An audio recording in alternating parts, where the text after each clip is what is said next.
बिस्मिल्लाहिर्रहमानिर्रहीम अस्सलामुअलैकुम। रज़ा Ali Ahmad YouTube channel में तमाम नाजरीन को खुश आमदीद। नाजरीन, दुनिया में बहुत सी खेलें खेली जाती हैं, लेकिन कुछ खेलें ऐसी होती हैं जो इंसान को मौत के मुंह में भी ले जा सकती हैं।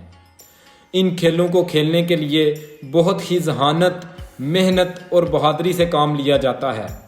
जी हाँ, मैं बात करने जा रहा हूँ एक ऐसे ही खेल की जो गाजी मर्द घोड़े पर बैठकर खेली जाती है, जिसे हम नेज़ाबाजी के नाम से जानते हैं। अगर आपने अभी तक हमारे चैनल को सब्सक्राइब नहीं किया तो पहले हमारे चैनल को सब्सक्राइब कर दें और बेल आइकन को ज़रूर दबा दें ताकि हमारी हर नई आने वाली वीडियो आप तक पहुंच सके। नाजरीन, अगर आप भी अपने इलाका के किसी डॉन, किसी सियासतदान या किसी समाजी शख्सियत की वीडियो बनवाना चाहते हैं तो नीचे दिए गए व्हाट्सएप नंबर पर मुझसे रब्ता कर सकते हैं। नेज़ाबाजी दुनिया के तकरीबन हर कोने में खेली जाती है। इस खेल को नवाबी खेल भी बोला जाता है। पाकिस्तान में ये खेल सबसे ज़्यादा पंजाब में खेला जाता है और शौक वाले लोग इसमें बढ़ चढ़ कर हिस्सा लेते हैं। ये खेल खेलकर पाकिस्तान के बहुत से लोग ऐसे हैं जिन्होंने पूरे पाकिस्तान में तो क्या पूरी दुनिया में अपना नाम बनाया, जैसे कि नवाब अता मोहम्मद और खान कमर ज़मान खान।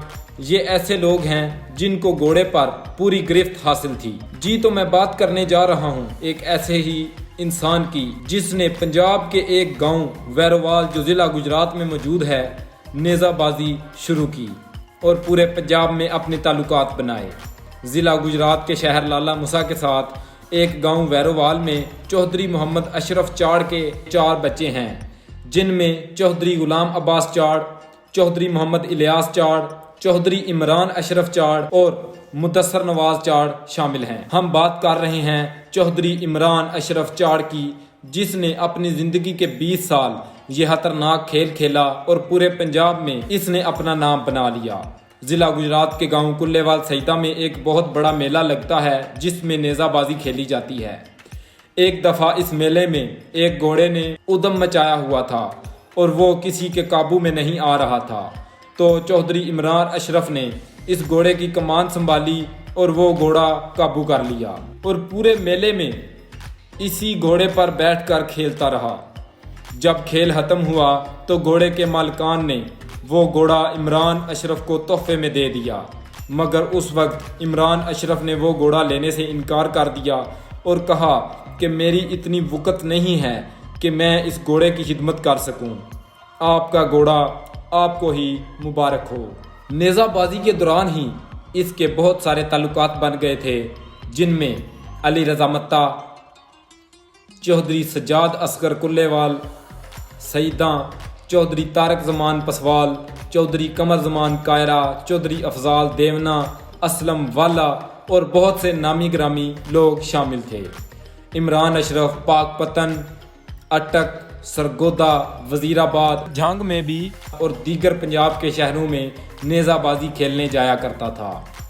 इमरान अशरफ के वसाइल कम थे और शौक नवाबी थे, तो इसके बड़े भाई चौधरी गुलाम अब्बास चाड़ ने कुर्बानी देते हुए परदेस का रास्ता अपनाया और अपने भाई के शौक पूरे किए। चौधरी गुलाम अब्बास ने अपने भाई के शौक पूरे करने के लिए 20 साल परदेस काटा। इसने इस्लाम पाकिस्तान क्लब के साथ नेज़ाबाजी करनी शुरू की थी। इस क्लब के ये चीफ एडवाइज़र भी थे। इस क्लब के साथ लड़ाई होने की वजह से ये डायमंड क्लब के साथ खेलना शुरू हो गया था, मगर फिर इस्लाम पाकिस्तान क्लब ने इसकी मिन्नत समाजत की और इसे वापस भी लेकर आए। इसके मशहूर घोड़ों में सुल्तान, पटोला और डार्लिंग शामिल थे और इसका सबसे प्यारा घोड़ा जिस पर इसने ट्रेनिंग की उसका नाम बादल था। चौधरी इमरान अशरफ चाड़ 10 दिसंबर 2021 को हार्ट अटैक की वजह से इस दुनिया फ़ानी से रुखसत हो गया। इसकी याद आज भी लोगों के दिलों में जिंदा है। इसके बड़े भाई गुलाम अब्बास चाड़, जो अब इमरान अशरफ के बेटे अली रज़ा को शौक पूरे करवा रहे हैं, आज भी इनके पास 2 घोड़े मौजूद हैं, जो एक घोड़ा डांसर है और दूसरा नेज़ाबाजी के लिए इस्तेमाल होता है। अली रज़ा के पास अभी एक घोड़ा गुजराती बाबू है जिस पर वो अभी ट्रेनिंग कर रहा है। इनके खानदान और बरादरी की कमान इनके चचाजाद भाई चौधरी शमरेज अफजल चाड़ के हाथ में है। और अब वही इनके खानदान की देख रेख करते हैं। हमारी अल्लाह से दुआ है कि अल्लाह चौधरी इमरान अशरफ चाड़ को जन्नतुल फिरदौस में आला मुकाम अता फरमाए। इसी के साथ आपका हादिम रजा अली अहमद आपसे इजाजत चाहता है। इंशाअल्लाह अगली वीडियो में आपसे मुलाकात होगी। उतनी देर के लिए अल्लाह हाफिज।